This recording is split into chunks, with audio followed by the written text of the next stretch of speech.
Hi అండి, నమస్తే. Welcome to Rohini Krishna's world. ఈరోజు నేను మీ ముందుకు డెజర్ట్ వీటితో వచ్చానండి. అదే రసగుల్లా. ఇది మన ఇంట్లో ఉండే ఇంగ్రీడియంట్స్తోనే చాలా ఈజీగా ప్రిపేర్ చేసుకోవచ్చండి.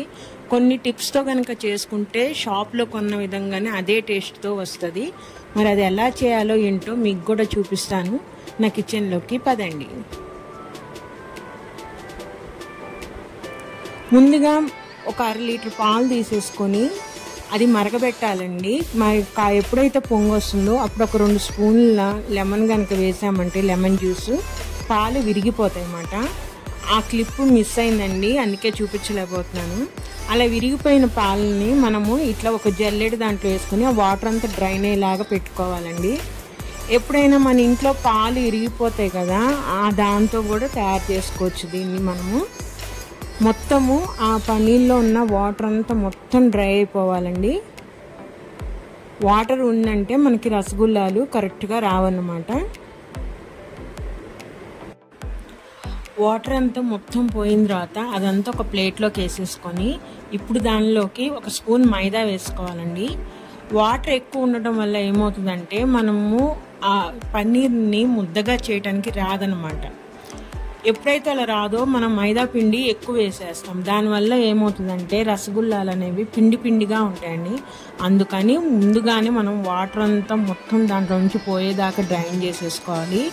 వీలైతే ఒక కాటన్ క్లాత్లో వేసేసుకొని మొత్తం ఇట్లా గట్టిగా వచ్చామంటే వాటర్ అంతా వచ్చేస్తుంది. ఇప్పుడు అలాంటి పన్నీర్ని తీసుకొని మనం 1 స్పూన్ మైదా పిండి వేసుకొని దాంట్లో బాగా కలపాలండి. మైదా పిండి దేనికంటే బైండింగ్ కోసం, ఆ బాల్స్ లాగా రావాలి కాబట్టి ఆ బైండింగ్ కోసం అని మనం మైదా పిండి తీసుకోవాలి. బాగా అదంతా మిక్స్ అయ్యేటట్టు బాగా ఒక 5 మినిట్స్ వరకు బాగా మర్నా చేయాలండి. దాన్ని సాఫ్ట్గా మెత్తడి చపాతి పిండి లాగా రావాలన్నమాట మనకి.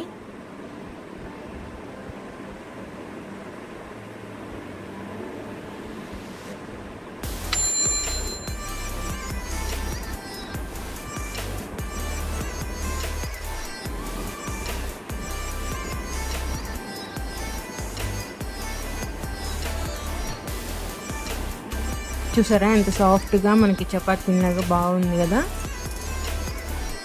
ఆ విధంగా వచ్చే వరకు మనం దాన్ని ఇట్లా ఒత్తుకుంటూనే ఉండాలండి. ఇప్పుడు కొంచెం కొంచెం పిండి తీసుకుంటూ చిన్న చిన్న బాల్స్ చేసుకోవాలండి. మనకు కావాల్సిన సైజులో చేసుకుంటే సరిపోతుంది.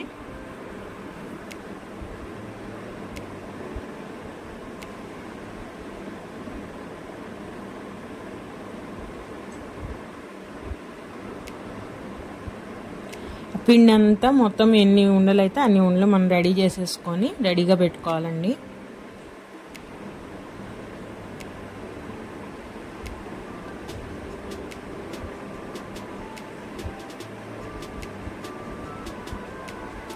ఇప్పుడు నేను ఈ కప్పు కొలత తీసుకుంటున్నానండి. ఈ కప్పు షుగర్కి అంటే ఆ కప్పు షుగర్ తీసుకుంటున్నాను. దానికి 3 కప్పుల వాటర్ పోయాలండి. ఫస్ట్ ఒక వెడల్పాటి గిన్నె తీసుకొని దాంట్లో 3 కప్పుల వాటర్ పోసేస్తున్నాను. వెడల్పాటి తీసుకోవాలండి, ఎందుకంటే మనం ఇప్పుడు రసగుల్లాలు దాంట్లో ఉడకాలి కాబట్టి కొంచెం స్పేస్ ఎక్కువగా ఉండాలి. షుగర్ వేసేస్తున్నాను. ఆ షుగర్ అంతా వాటర్లో మెల్ట్ అయ్యే వరకు కలుపుతూ మొత్తం కరిగిపోవాలండి. అదంతా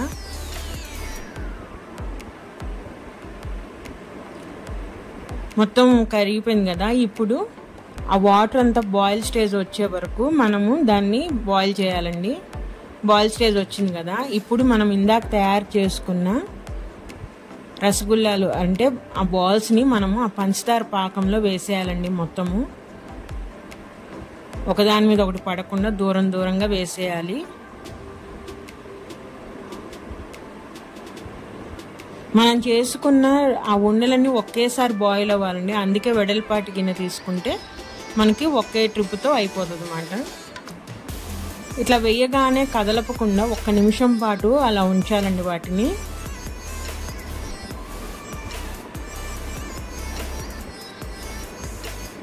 అవి అప్పుడు ఆటోమేటిక్గా కింద అతుక్కోకుండా పైకి అవే వచ్చేస్తాయండి.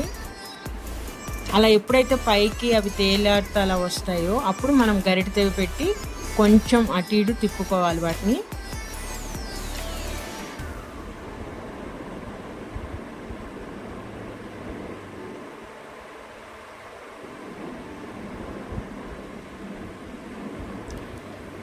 ఇప్పుడు స్టవ్ సిమ్లో పెట్టేసేసుకొని మూత పెట్టేసి అరగంట సేపు దాన్ని కదిలించకూడదండి.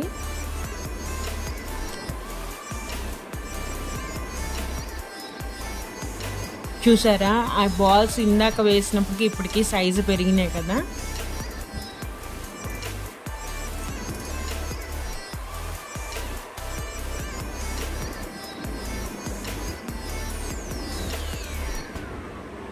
మూత పెట్టేసి ఉడకనిద్దామండి. కంప్లీట్గా హాఫ్ అన్ అవర్ తక్కువ మట్టికి పట్టదు.